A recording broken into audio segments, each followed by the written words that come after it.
You're too clever for me, Bob.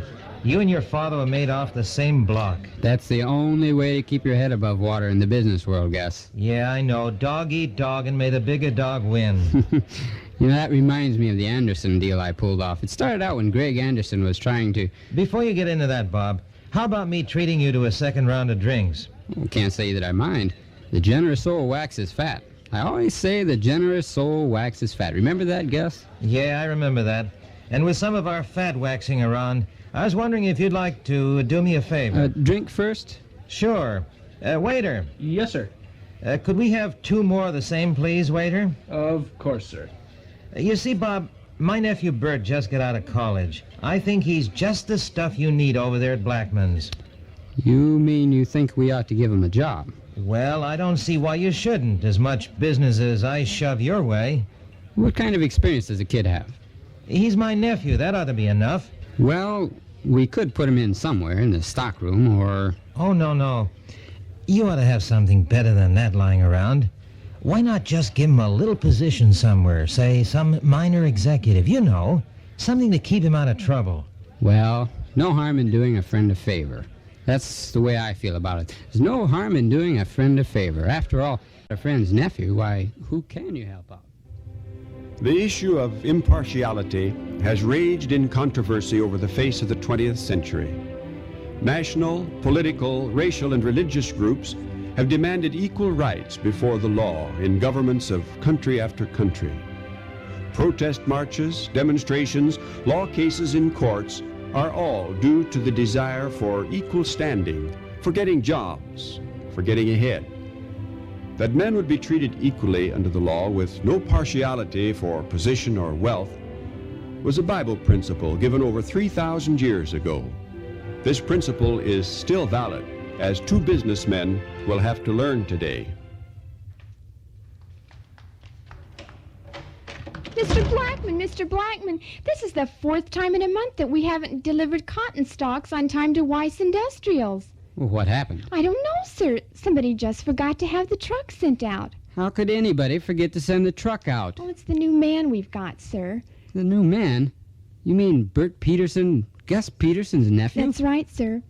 But that's Peterson's nephew. How could he not have any business sense in his head? I don't know, sir. It just seems he forgot all about the shipment. He was busy. It's impossible to forget 5,000 pounds of cotton sitting in front of your desk, Miss Roberts. Now, let's be honest with ourselves. Give me that boy in here. Yes, sir. And in addition, Miss Roberts, you can get his last paycheck ready. But, Mr. Blackman, we can't do that. Nobody tells the Blackmans how to run their business. But that's Gus Peterson's nephew, the Gus Peterson. If Mr. Peterson finds out you fired his nephew, I'd sure hate to be in your shoes. Well, on second thought, you're right. Maybe I'd better come up with another idea. You are very good at that, sir. Just like your father. Let me see. I know. I'm going to call Harry Goodman over at Goodman Printing. I'm sure he could use a bright young man in his staff who's got executive experience with Blackman's Incorporated.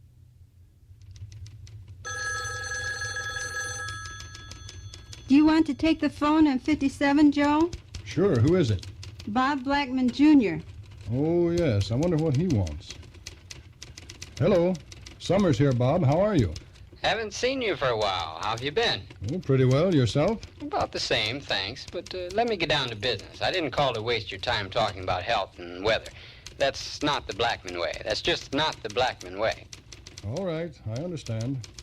I wanted to talk to Mr. Goodman, first of all, but... Yes, he's on vacation for the week. So I suppose that you're running the place for him? Well, we're trying to make sure everything keeps moving. Well, I thought I might be able to help you make it run better. Mind if I stop over to see you? Well... Good. I'll see you in half an hour. I wonder what that's all about. That's right. We have a young man over here working for our company right now who's got a lot of potential. Just out of school, executive ability, experience. Well, why tell me all this if he's already working for you? The thing is this. We're trying to trim things around here, and the way Dad and I feel, well, we hate to see a good man wasted. Well, why trim him then? It's not just a matter of him, Joe. I just heard you might be in the market for some good executive material. I just thought I'd do a helpful, kindly, neighborly thing. Give you a lead on somebody. You know, that's how Blackman's does business. The neighborly, kindly way. Oh, no doubt. But I don't know if we can just hire for the sake of kindliness or friendship. You could if you knew that this was Bert Peterson. Who's Bert Peterson? None other than Gus Peterson's own nephew. You mean that you want us to hire Gus Peterson's nephew, not an executive? But Gus Peterson's a big man around town, Joe. If he wants you to hire his nephew, it's a good idea to hire his nephew. Well, I wouldn't say that we would hire him or we wouldn't hire him. Harry Goodman has to make the final decision. But everyone knows he leans on your advice. Well, I know that Harry likes to be very careful in hiring executive material. That's what Gus's nephew is. Now, why don't we wait till Harry gets back and... Well, I only wanted to let you know. Don't blame me if you have any trouble from Gus Peterson when he hears about it. Well, what do you mean by that? Don't worry, Joe. You'll find out soon enough. So long. Was there any trouble, Joe? No trouble. I guess Harry can take care of it when he gets back from vacation next week. I've got to get back out to the plant.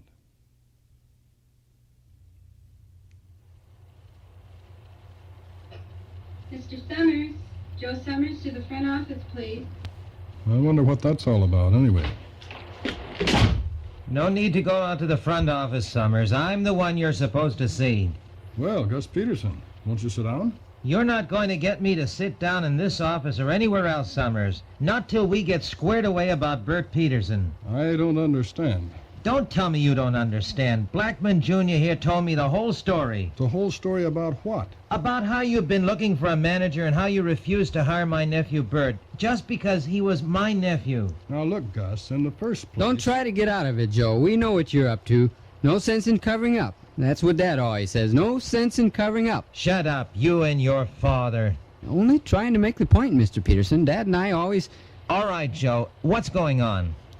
I don't know what Bob Blackman has told you, Gus. All I know is he called up this morning trying to get us to hire your nephew. And I told him that Harry doesn't hire people he doesn't know anything about. Knowing that he's my nephew ought to be enough. Now, Gus, just because he's related to you doesn't make him a better worker than anybody else. You don't even know what the kid is like. No, I don't. And you don't want to find out either. Look, Gus, I'm going to talk to you straight.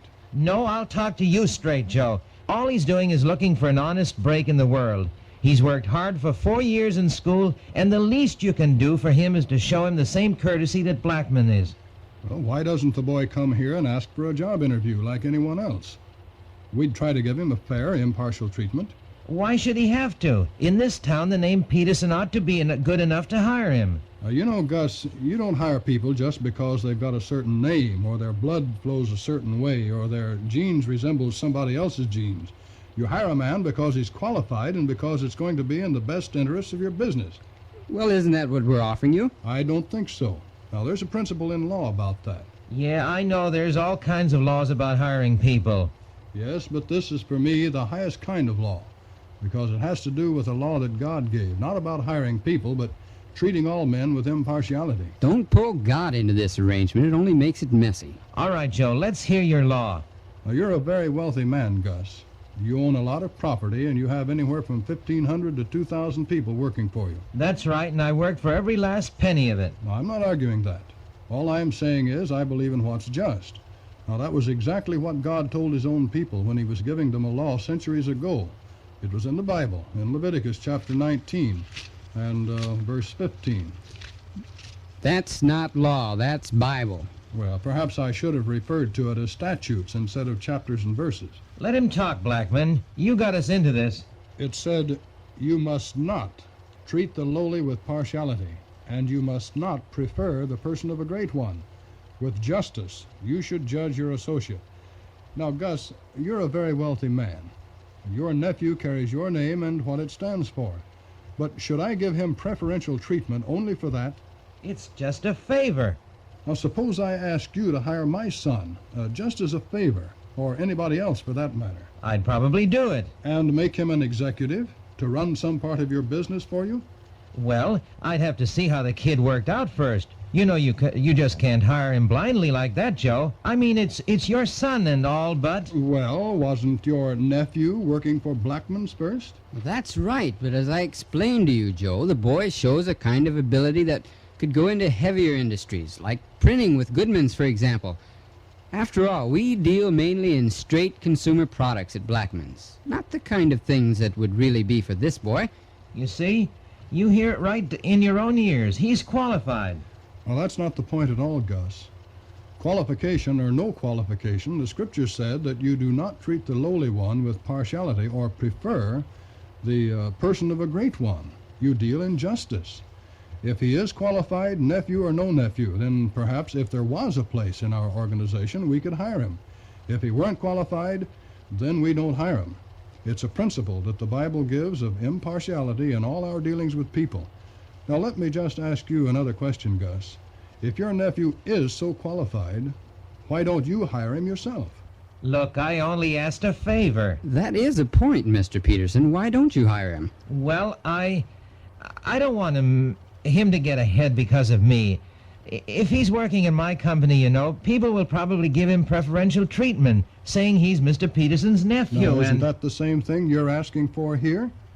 You go out to get him a job, ask special attention to be given to him. And your main argument is still, he's my nephew.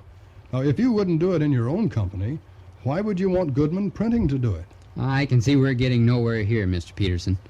You know, Joe, every time I've dealt with you, you've always stood up for principle. You're a rare breed of man, Joe. I don't see that. That's why you hired my nephew without knowing anything about him, because you don't see the kind of principle Summers has. You mean quoting the Bible? I mean living the Bible. Well, I try to. Listen, Joe, Blackman and I'll have to work this out between us. Meanwhile, I want you to know I agreed with your principle before I even knew it was in the Bible. Now, that's one thing that has always impressed me about Joe Summers. He's honest. He says what he thinks.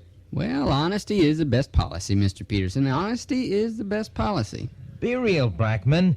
No businessman in his right mind calls honesty the best policy anymore. It's not necessarily dishonesty, Mr. Peterson. It might merely be the way it's explained. And that's what happened with my nephew, wasn't it? Tell me the truth. You said he was executive and he was green clear through. Where's your fabled Blackman honesty, boy? You be honest with yourself, Gus. The only reason we took him was he was your nephew. Remember Summers' speech on partiality? Yeah, I guess so. I'm the one who preached an equal chance for every man. But it took a Bible verse over 3,000 years old to make me see that I could be partial without my knowing it. You didn't have to bring the Bible into the partiality business. That's another piece of impartiality, Bob. Open-mindedness. Being open-minded is part of being impartial. Maybe you and I could both do better in being impartial when someone like Summers uses the Bible. The field of impartiality is as big and as broad as the human race itself. Perhaps all men could learn it a little better if we could learn to believe in and apply just the simple precepts of the Bible.